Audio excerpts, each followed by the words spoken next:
our research cooperation in the future. Indonesia and Thailand had so many brains. I am the one who willing to play. I'm already, so I should play as a advisor. Okay. See, collaboration in teams, networking, and other collective endeavor. You know, our chairman is diplomat. He believes in cooperation like this. So academically, don't worry about how we're going to do it. As long as you think outside the box and willing to learn more about cooperation between the two countries. This is my work at UTK last time also.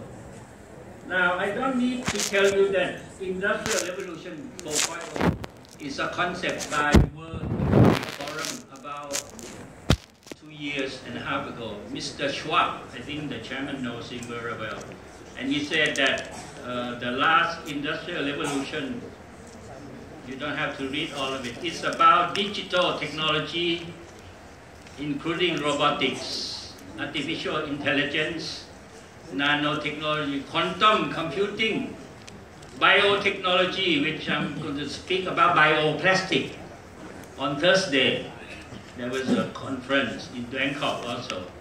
And Internet of Things, autonomous vehicle, you see? But Industrial Revolution 4.0 is not about industry only. It's about service sector as well as about agriculture.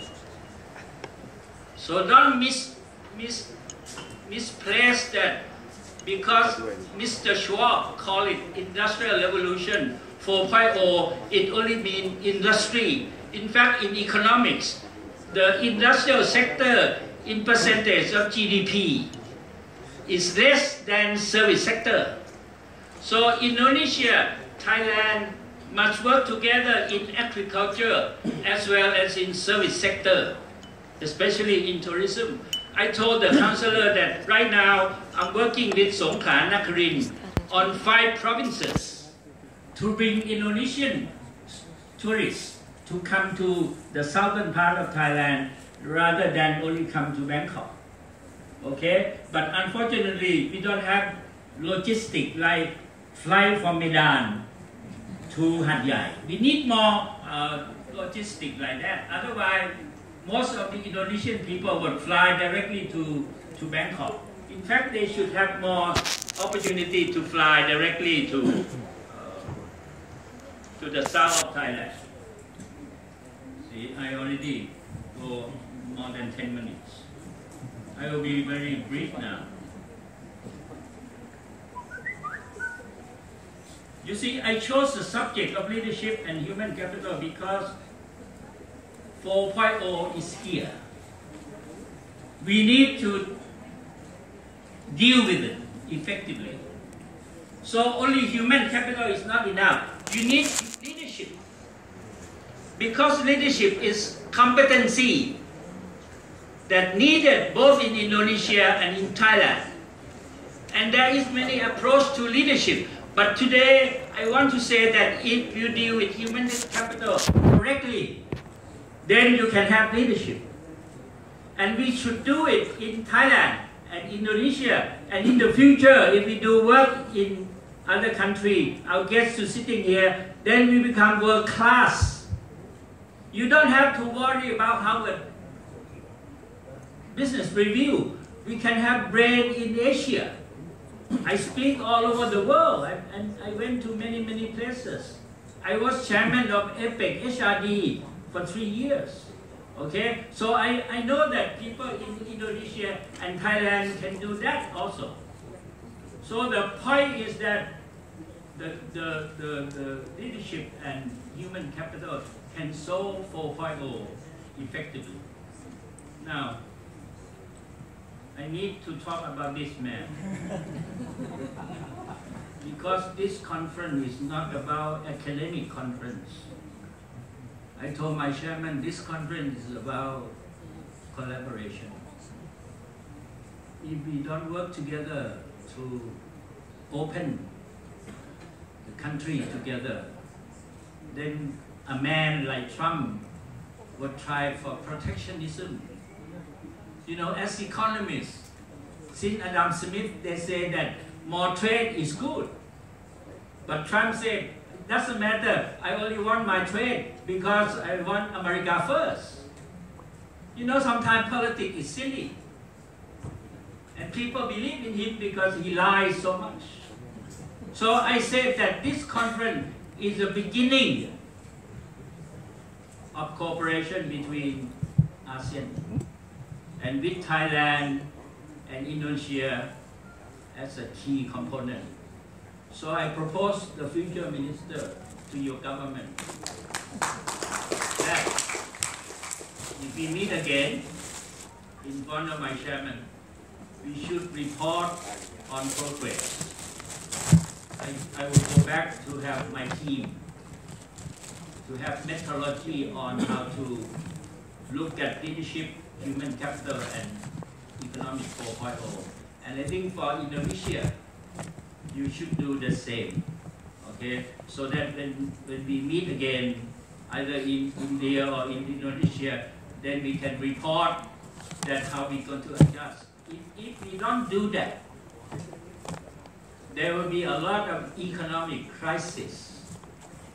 There's so many crises in the world, but disruption in digital technology is going to hurt the poor. You know, tourism industry now doesn't need only smile, they need booking on internet.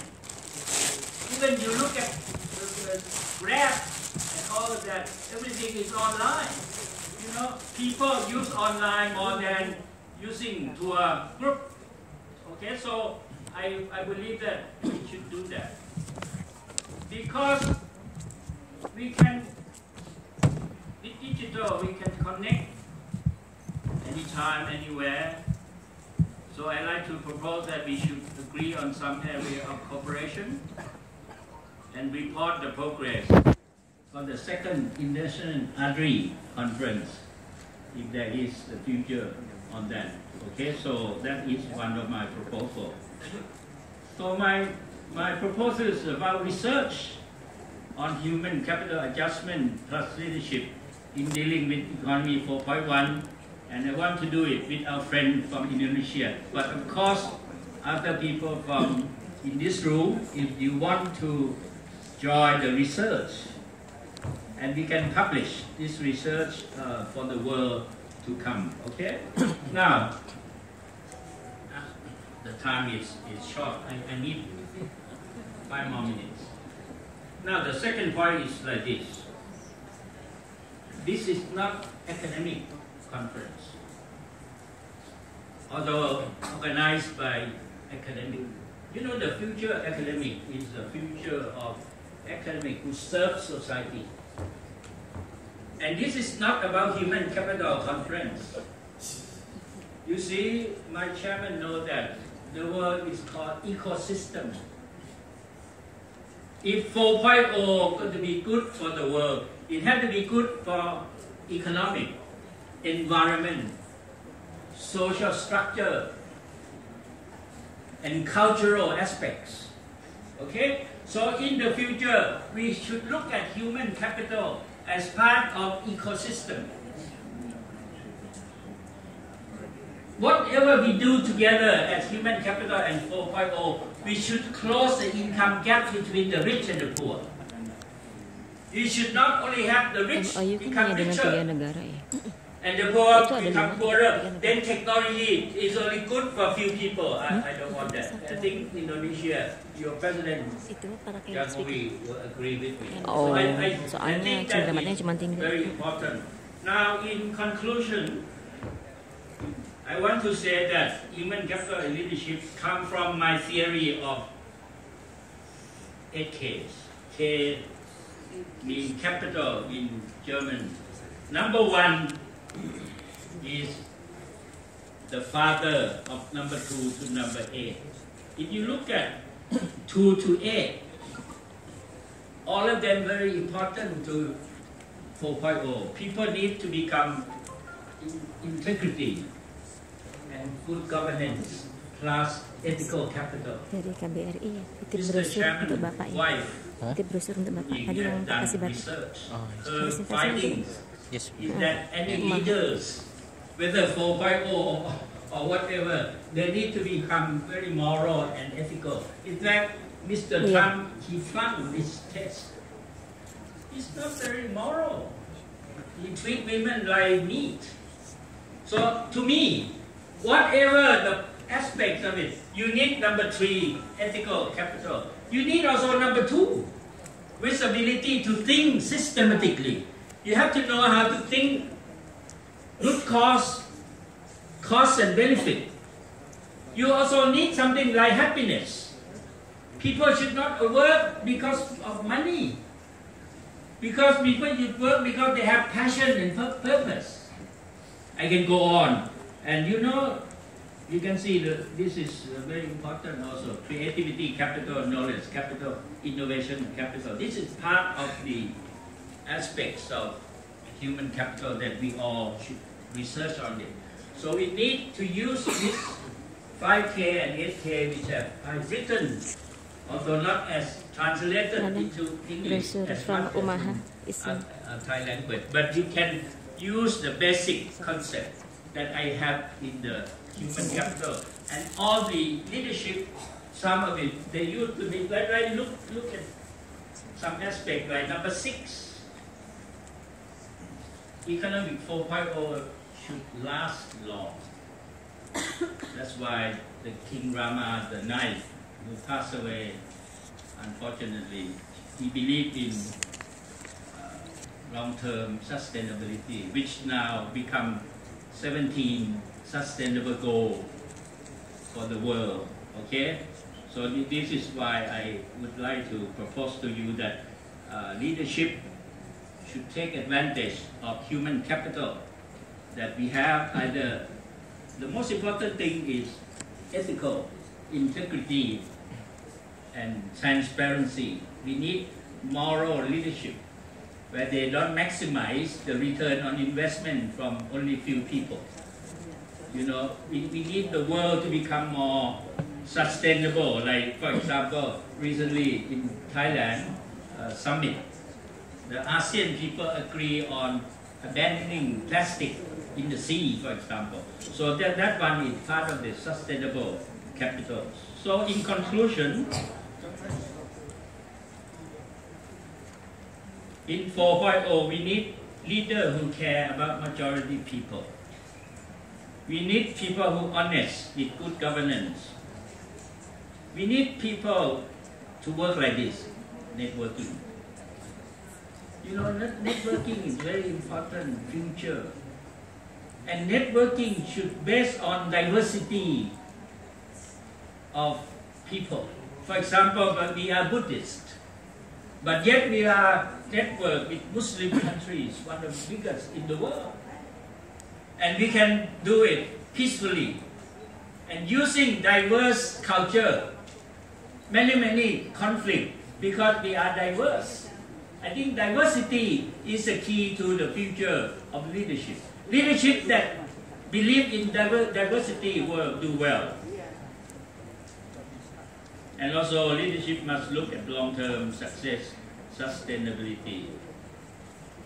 And for many of you, I think leaders should have inner happiness. You know, leaders should not show that they have wealth. I believe that leaders need to have inner peace also. Some of I want to skip because my time is running out.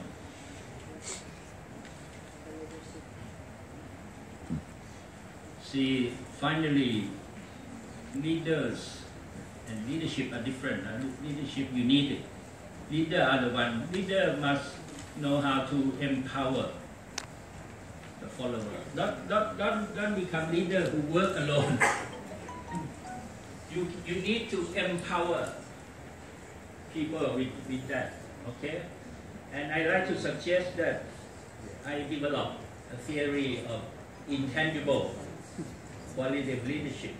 Leadership to generate happiness, to all. Leader who generate respect to all, like today we respect all of you. Leader who have dignity to all for human beings. And leader who believe in long-term success. You know, sustainability is my king philosophy. His Majesty the King philosophy. HRDS is now becoming one of the most important aspects, even at Harvard. They still use some of this idea for their own ideas. So finally, if somebody asks who are the leaders who survive in economy 4.0, I would suggest one of my great king, King Rama IX. And also I would say that some of these people may appear in your radar, but doesn't mean those are the only one. Elon Musk, Jack Ma, and Steve Jobs, he passed away already. And finally, leader in boy must have three or more qualities. First, they have to be realistic and